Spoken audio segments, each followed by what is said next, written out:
Alphonso Davies vient de se faire les ligaments croisés, je pense, de ce que j'ai eu l'occasion de lire dans la presse, malheureusement. Je sais pas, j'ai réfléchi, en fait. Je me pose certaines questions en me disant, côté gauche, là, est-ce qu'il y a des boys plus forts que Baldé et Nuno Mendes cette année? Peut-être qu'il y en a un que j'ai oublié, sûrement. C'est fort possible, dites-le moi en commentaire. Mais top performance de la part de Baldé aujourd'hui, passeur décisif, excellent. Globalement parlant, un bon match de la part du Barça. Franchement, ils ont été intéressants.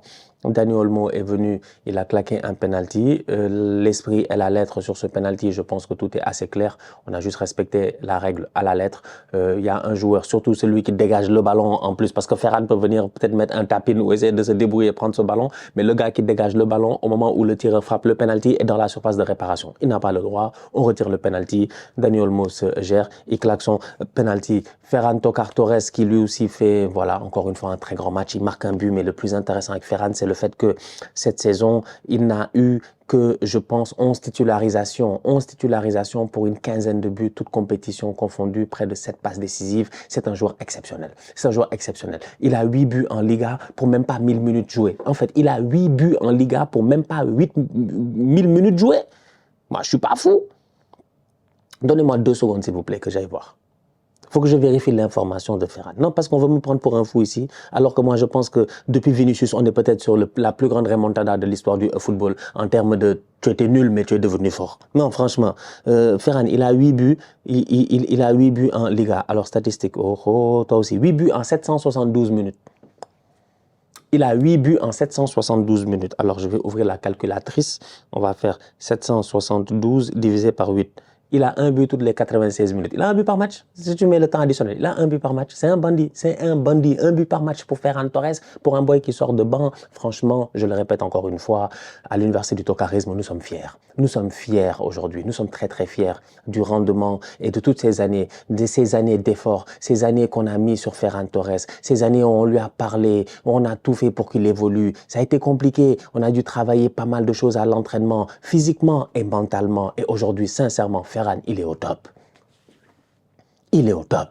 Tellement au top qu'il pose le ballon coup franc, il parle à l'arbitre, il lui dit je ne sais pas quoi, il dit à Lamine Yamal, toi tu fais semblant de frapper, mais c'est moi qui frappe. Il vient, il frappe, il se mord la langue, il saigne, la barre frappe la transversale.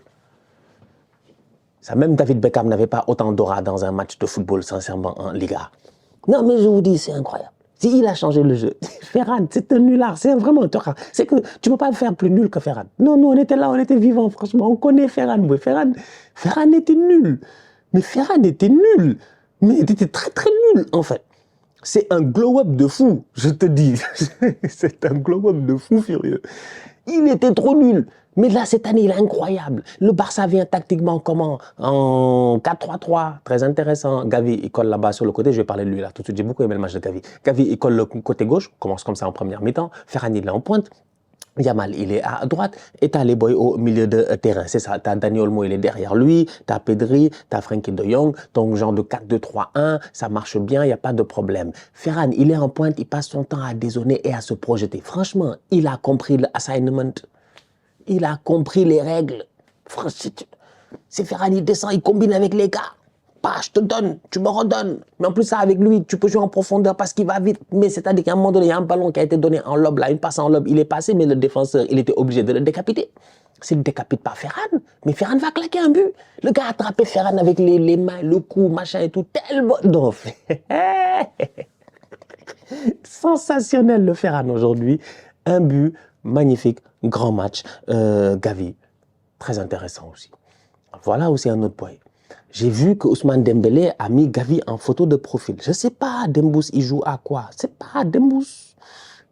Dembous, il joue à quoi? Je me pose des questions quand même des fois parce que je me dis, allez, vas-y.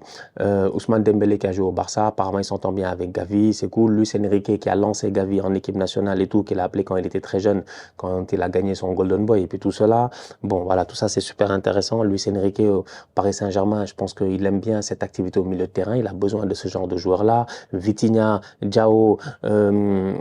Tigna, comme dit Willou, ces deux boys-là, tu rajoutes là-bas un Gavi à la place de Fabian Ruiz. Franchement, peut-être tu as réglé quelque chose pour le futur, tu vois. Surtout que Gavi, là, aujourd'hui, il a sorti un très bon match. Franchement, j'ai adoré le match de Gavi.